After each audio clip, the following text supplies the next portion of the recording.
I agree with you. Thank you, Witkoff.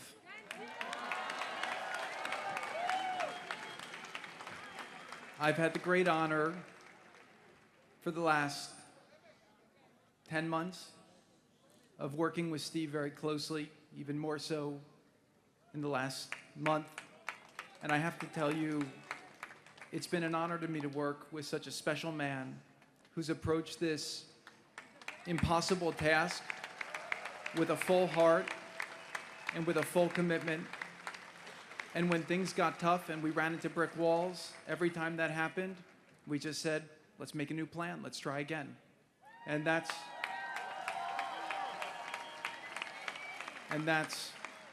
what being partners with Steve was like.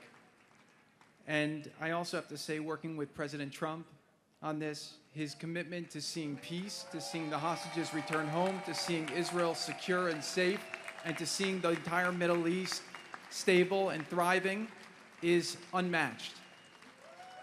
Thank you. Thank you.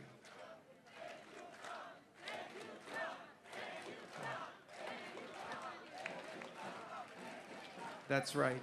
Thank you, President Trump, for the amazing job you did and for your commitment to bring this horrible conflict to an end. October 7th for me was a shattering day.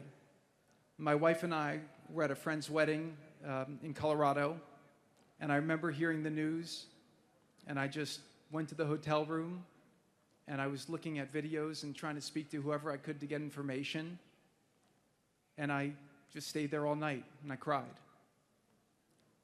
Seeing some of these acts that were committed on that day made me think about how fortunate we are to have a society with rules and laws and people with morals. And seeing these horrific, barbaric acts shocked me to my core in a way that I'll never be the same. Since then, my heart has not been complete.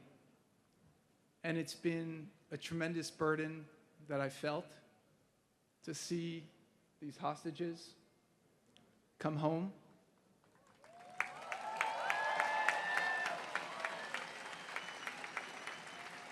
To see their families get the closure they deserve and to end this nightmare. And also to see the suffering end for the people in Gaza, who, for most of them, were experiencing this through no fault of their own, other than being born into a situation that was horrific.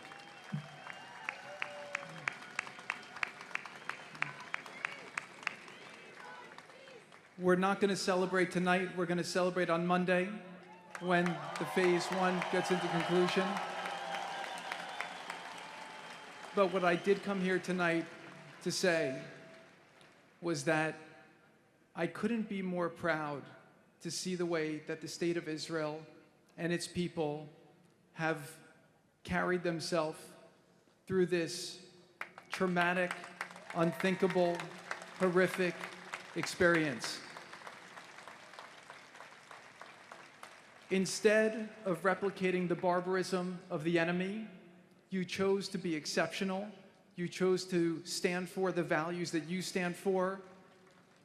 And I couldn't be prouder to be a friend of Israel, somebody who supports Israel, and somebody who fights very strongly to see Israel survive, succeed, and to achieve its fullest potential.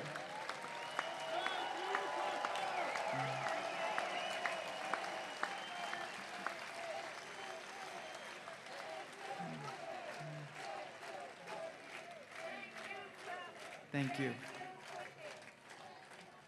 All I know, and I have complete confidence in this, is that what will rise from this trauma will be a level of greatness, a level of achievement, a level of impact on the world, a level of leadership that Israel has never seen. And I encourage you all to go forward, to seize that opportunity. And as we close this chapter, let's learn from the challenges and the pain of the last few years, and let's do our best to make Israel, to make the region, to make the world as peaceful, to build bridges of understanding, to eliminate hatred in ourselves, hatred for others, and to really lead with love and understanding.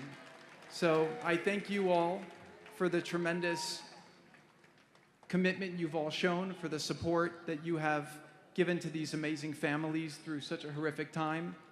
And just the final thing is, I just want to thank the amazing soldiers of the IDF.